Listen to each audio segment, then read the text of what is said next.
तरीके से आगे बढ़ जाएंगे और बात जम्मू कश्मीर के लेफ्टिनेंट गवर्नर के एक बड़े बयान के हवाले से भी करेंगे। आपको बता दें, वडोदरा गुजरात में एक भारत आत्मनिर्भर भारत मार्च आज देखने को मिला, जिसमें जम्मू कश्मीर के लेफ्टिनेंट गवर्नर मनोज सिन्हा भी शामिल हुए। और लेफ्टिनेंट गवर्नर मनोज सिन्हा ने जब इसमें शिरकत की, वहां पे खिताब किया, खास तौर पर उन्होंने जम्मू कश्मीर का हवाला दिया और कहा दफा 370 का खात्मा सरदार वल्लभ भाई पटेल के ख्वाब की ताबीर है और इस ख्वाब को पूरा करने का जो काम है वो मौजूदा वजीर आजम भारत नरेंद्र मोदी की क़यादत में हुआ है। कौमी इत्तेहाद और खुद इन्हिसारी पर तकरीब में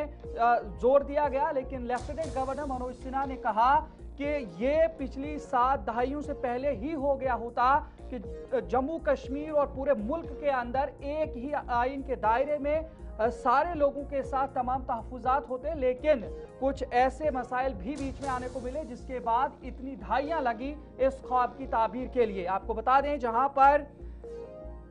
जम्मू कश्मीर के लेफ्टिनेंट गवर्नर मनोज सिन्हा ने वडोदरा गुजरात में मुनक़दा एक भारत आत्मनिर्भर भारत यकजहती मार्च में आज शिरकत की। यह मार्च मुल्क के अजीम लीडर सरदार वल्लभ भाई पटेल के 150वें यौम पैदाइश के मौका पर निकाला गया था। इस मौका पर मनोज सिन्हा ने कौमी इत्तेहाद, मजबूत हिंदुस्तान और खुद इन्हिसारी के सरदार पटेल के नजरियात को खिराज अकीदत पेश किया। उन्होंने कहा कि सरदार पटेल का विजन आज भी भारत को इत्तेहाद, ताकत और तरक्की का रास्ता दिखा रहा है। एलजी मनोज सिन्हा ने कहा कि सरदार वल्लभ भाई पटेल का ख्वाब था कि पूरे भारत में एक निशान, एक संविधान और एक प्रधान के तहत भारत आगे बढ़े, लेकिन बीच में कुछ ऐसी सरकारें आई जिन्होंने 70 वर्षों तक इसको पूरे होने नहीं दिया, लेकिन अब उनके पैरोकारों ने अपनी मेहनत जारी रखी और 5 अगस्त 2019 को जम्मू कश्मीर में दफा 370 का खात्मा करके वल्लभ भाई पटेल के ख्वाब की ताबीर पूरी हुई, जिस ख्वाब को भारत के मौजूदा वज़ीर आज़म नरेंद्र मोदी ने पूरा करके दिखा दिया। ताहम मार्च में लोगों की बड़ी तादाद ने शिरकत की, जबकि मुकर्रीरीन ने कौमी इत्तेहाद और खुद इन्हिसारी के पैगाम को मज़ीद मजबूत करने पर जोर दिया। ये मार्च वडोदरा में कौमी जज्बे और इत्तेहाद की अलामत बनकर उभरा। लेफ्टिनेंट गवर्नर मनोज सिन्हा की जानिब से क्या कुछ कहा गया है वो भी सुनते हैं। उन्हें सफलता मिली। डीपी मिश्रा जी ने अपनी किताब में लिखा है कि कैबिनेट मीटिंग में नेहरू जी ने कहा था कि हैदराबाद में बल प्रयोग उचित नहीं है, अगर ऐसा हुआ तो पाकिस्तान कोलकाता पर हमला कर देगा। तब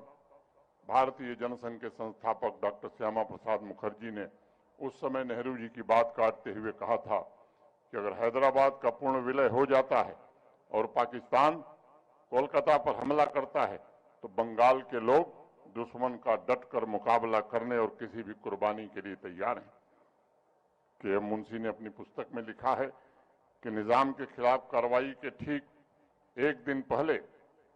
भारत के उस समय के डिफेंस कमेटी की स्पेशल मीटिंग बुलाई गई।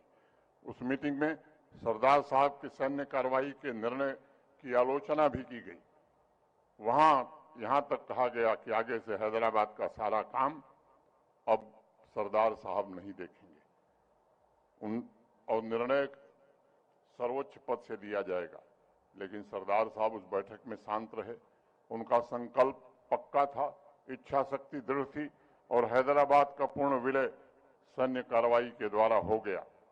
वी शंकर ने लिखा है कि हैदराबाद विलय के पश्चात कई लोगों ने उसका श्रेय लिया जो कहीं से उचित नहीं था, लेकिन सरदार वल्लभ भाई पटेल को श्रेय में रुचि नहीं थी, भारत की एकता और भारत की अखंडता में रुचि थी। ऐतिहासिक दस्तावेजों के इन तथ्यों से एक बात बिल्कुल स्पष्ट है कि अगर जम्मू कश्मीर का मसला भी सरदार साहब के पास रहने दिया गया होता तो हैदराबाद की तरह जम्मू कश्मीर का भी पूर्ण एकीकरण भारत के साथ आज से 7 दशक पहले हो गया होता और एक भारत श्रेष्ठ भारत का सपना निश्चित रूप से साकार हुआ होता। आज मैं विशेष रूप से यहाँ उपस्थित युवाओं से कहना चाहूँगा, कश्मीर, हैदराबाद और सरदार के विषय में जब भी चर्चा होगी भविष्य में तो इस बात को बराबर ध्यान रखिएगा कि उनकी दुर्दम्य आकांक्षा की वजह से ही भारत आज 7 दशक में एकता के साथ इतनी तरक्की कर पाया है। उन्होंने अपने दृढ़ संकल्प से इतिहास को बदलने का काम किया और भारत के भूगोल को भी बदला और मैं चाहूंगा कि वही संकल्प और शक्ति भारत के युवा, भारत के नौजवानों में निश्चित रूप से रहे। सरदार साहब सदैव चाहते थे कि भारत के मुकुटमणि के रूप में जम्मू कश्मीर समृद्ध हो। मैं मानता हूं कि सरदार वल्लभ भाई पटेल और डॉक्टर श्यामा प्रसाद मुखर्जी के इस अधूरे सपने को भारत के वर्तमान प्रधानमंत्री आदरणीय नरेंद्र मोदी जी ने निश्चित रूप से पूरा करने का काम किया। जब 5 अगस्त 2019 को भारत के संविधान से अनुच्छेद 370 को